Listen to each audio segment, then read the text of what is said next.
Hello and welcome back. At the time of recording this video, it's my first day back from the Grand National Roadster show. So this is going to be a little bit of a haul slash recap slash coverage video of the event. So first off, I'll do a little bit of a coverage of the event. So this was my first time down at the Grand National Roadster show. It had been a bucket list item of mine for a long time, and now that I live closer to it, it's a bit more accessible. It was also further inspired by the fact that I now know that there is actually a model show at the Roadster show. I had heard rumors about it for the last year or so, but it wasn't until talking with some guys at a Good Guys show that I actually got the details about it. They don't really advertise the show anywhere, and I talked to the people who ran the model show, and they kind of agree with that, and they've been advocating for better coverage on the website, but that is yet to come from the Roadster show. But so basically through word of mouth, I just heard about this show and wanted to make a trip down there. So I went down for the whole weekend, Friday, Saturday, Sunday, and first off, the Roadster show itself is amazing, and anyone who's into hot rods or customs has probably heard of the show, and it's one of the greatest custom car shows in the world, I would bet, and I was not let down at all. So it is, if anything, it's a little bit smaller of a show than I was expecting. If you've ever been to I was expecting something about Good Guys size, but it was a little bit smaller than that, but still great. Like, there was 6 expo halls full of cars and boats and motorcycles, and then Saturday, which was the busiest day, there had to have been at least like 200 cars, maybe closer to 300 parked outside. Friday was a very slow day. There was not a lot of outdoor cars set up. And Sunday, I had been told all weekend that Sunday was going to be a busy day, but Sunday was probably almost as quiet as Friday, which is what I'm used to. For a lot of 3-day car shows, Sunday's usually the quiet day. But yeah, it was a really cool show. And they also, plenty of cars there that you had only ever seen in magazines. They had 20 maybe of George Barris's cars there. Everything from they had a lot of movie cars. They had the why am I forgetting the name? The Hirahata Mercury. A lot of cool stuff. And then it was the 75th anniversary of the event, so they had also brought in a bunch of previous America's Most Beautiful Roadster contenders and winners. So that was cool to see. It was very cool to see a lot of these time capsule cars. They had cars from the 50s, cars from the 60s, 70s, 80s, 90s, early 2000s, and you could easily date them by the look of them. It was really cool to see some of the late 60s and 70s show cars. Not something you get to see every day, so that was also pretty cool. But for the model contest, it was pretty nice. It was a bit on the smaller side, which was kind of what I was expecting. I had been told by the people who run it that typically people just show up on Sunday. So I had set up my cars on Friday because I was there all weekend. And they got a good number. I think they had about 30 cars, maybe 35 cars set up by the end of Friday, and then they got probably another 10 cars on Saturday, and then Sunday it got up to probably 75, 80 cars on the table. So it was a decent turnout, small according to the people who put it on and have been there before, but still a pretty cool show. So I guess we'll go into the haul portion. And so since it was the 75th anniversary, I did manage to get myself some swag. I thankfully did my shopping on Friday, because by Saturday they were sold out of a ton of stuff, and by Sunday there was nothing left for the anniversary. So I had went probably around 3:30 in the afternoon on Friday to do my shopping, and they were already sold out on a lot of t-shirts, a lot of the more common sizes. I got the last sticker for the building I went to. They had 2 booths set up, and this was the last sticker they had in one of the booths. I did get myself a t-shirt, and one of the other cool things I kind of splurged on was they had, move the 32. They had these anniversary custom Hot Wheels. So this is the Hot Wheels 32 Roadster casting that they had someone do customs of. Limited to 75. I'm also a Hot Wheels collector, so I had to get one of these. And this one's nice. It's on a acrylic card. And then it's got certificate of authenticity and a little bit of history on the event there. But yeah, I just had to get that for the Hot Wheels collection. And that was pretty much it for the show merch. And then on Saturday, I did some more wandering around, and they had a meet and greet / autograph session with Chip Foose. And as a kid of the 90s, early 2000s, I grew up with Overhauling, so wanted to go and meet him. And he had posters. Okay, so it was kind of set up as if you bought a poster, he will sign it, but then also you can bring other stuff if you wanted to. He had designed the poster from this year, from my understanding, so I ended up having him sign. Let's back you up a bit. My program. Are you able to get this thing in frame? There you go. Okay. So he signed the poster, or I guess the program for me, so that was cool to get to meet Chip Foose. And then, speaking of autographs, so I was in one of the other buildings, and, well, first off, I had grabbed the Bonneville El Mirage Rules and Records Performance Directory for the year 2024 from the Southern California Timing Association's booth. So first off, they gave me a little card with their event schedule.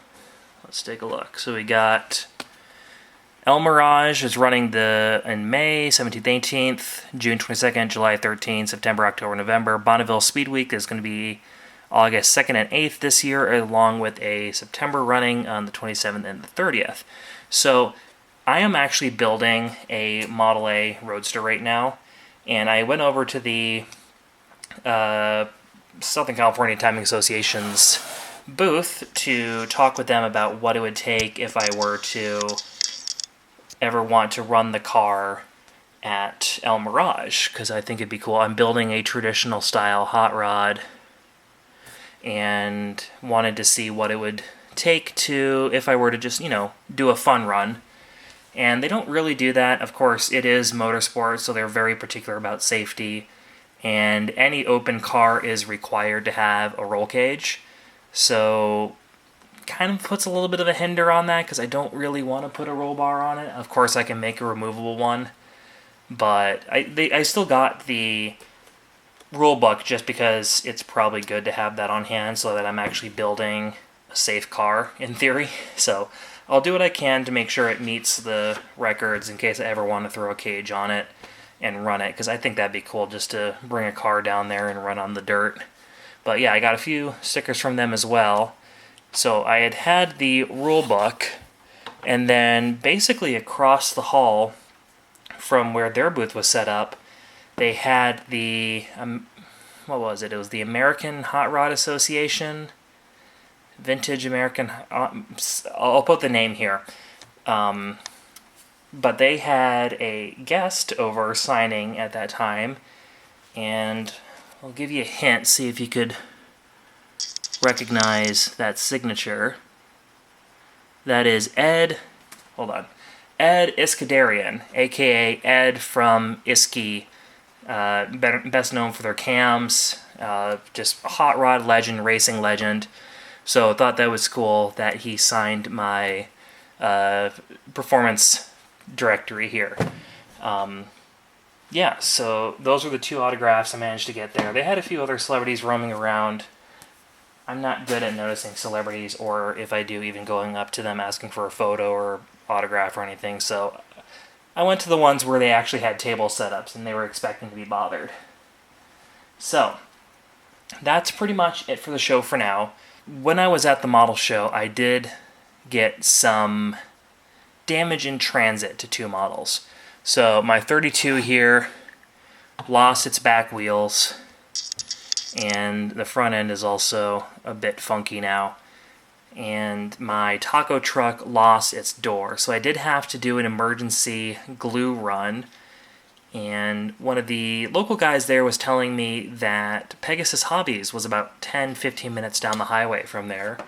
So I went down there, and first off, crazy store. It's the most unassuming place. It is very much just a industrial-looking building and kind of an industrial area.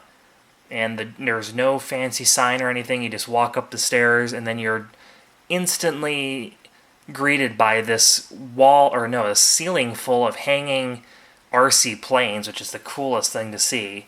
And then it's a massive store, and they had tons of models. I'd say probably 6 or 7 aisles worth of models. One of them was solely automotive. There was one that had a little bit of heavy trucks and, all sorts of military Gundam historical models. You can build everything from, 14th century cavalry unit to, it wouldn't be a cavalry unit, but, Roman legion soldiers or something to trebuchets. And I did end up getting a model. They had a lot of really cool models. There was one that I wish I could get, but it was just too much for what I wanted to be spending that weekend. And they had the Revell Unimog, which is one that is on my bucket list. But didn't get that, but I did get the other model that was on my bucket list that they had that was a bit more affordable. And that model would be... have to zoom out for this one. The Heller Massey Ferguson Petit Gris. How's my French? Little gray Massey Ferguson tractor. Now, I know this is kind of random, but this actually is a kit that's been on my want list for about a year or so, because I want to convert one of these into a Ford 8N tractor. And according to my research, kind of the main thing to fix is going to be the grill, where the Masseys have a horizontal grill and the Fords have a vertical. I think there's also a peak to the Ford hood, and I have heard that the dashboard is different. But my goal for this would be to convert it to a Ford, and then I want to put a flathead V8 repower into it, because I think that would be cool. So I'm glad I got one of these, and that is the only model kit I got this week. But I did get some more model-related things. So we'll head back to the model show, and so this funny interaction. So first off, if you've ever been to a model show that is not solely just a model show, you probably know that it can be a lot of fun to interact with people who just kind of stumble into the show. So this show is, of course, at a car show, so a lot of people weren't expecting to find a model show, and they're not familiar with them. So it was funny just talking with these people who were either wanting to get into it, had, built models in the past, or just had no idea what was going on. And during the award ceremony on Sunday, there was this one woman who came in and was just blown away by everything and started handing out dollar tips to a bunch of the builders. So I got... what's on my finger? I got a dollar tip from a woman at the the model show, so that was fun. I've never been tipped for my model building before, but thanks to her. But that was not the only thing I got at the award ceremony. So in the hot rod category, I had entered a few cars, and I guess here, I'll I'll tease you guys a bit more. So one of the things I thought would be fun about going to a Grand National Roadster show was I really wanted to bring this car. So this is my 32 Roadster that I built last year, or I guess 2023, so 2 years ago now. And I wanted to be able to honestly and truthfully say that I have shown an R-Done-powered 32 Roadster at the Grand National Roadster Show, which I legally can say now, and I don't need to give anyone any more explanation beyond that. I have shown a 32 Roadster at Grand National Roadster Show, but now that's not the only thing I get to brag about, because, well, not this car, but another one of my hot rods, the 29 Ford Jalopy pickup truck, won second place in its class. So now I can say one of my hot rods has placed in its class at the Grand National Roadster Show. Now, that was not the only thing I got. So my taco truck also got second place in the lowrider class. So walked away with 2 second place ribbons, which was pretty freaking sweet. But what's better than second place? How about first place? My 56 Chevy, my Surfer Patina straight 6 powered car, was put into miscellaneous category because it didn't really have, it wasn't a custom, wasn't a street machine, wasn't stock, and none of the guys there felt they had a class that best worked with it, so they had me put it in miscellaneous with a few other cars that didn't quite fit into any categories. And so that car won first in miscellaneous. So I am super stoked about this, because how beautiful of a trophy is that in the first place? So these are the same trophies as they're given out to some of the category winners for the full-size cars. They did have like 3D trophies for a lot of the awards, but they did have a few of these that were given away to the full-size cars too. So that is pretty cool, that it's basically the same. So the Roadster Show supplies these trophies to the model show. So it's really cool to see that they valued the models as just as deserving, I guess, of the same quality of trophy as some of the full-size cars. So that is really cool to see from the people who put on the show. So kudos to them for, putting that much respect into the model show. And, these trophies are so cool. It's only going to be the only year that it's the 75th anniversary, so to be able to walk away with one of these trophies is beyond cool. But there is something a bit cooler than that, because why have one when you can have 2? My 1960 Chevy long bed, the Cummins-powered one that I have built, took first place in the pickup truck category.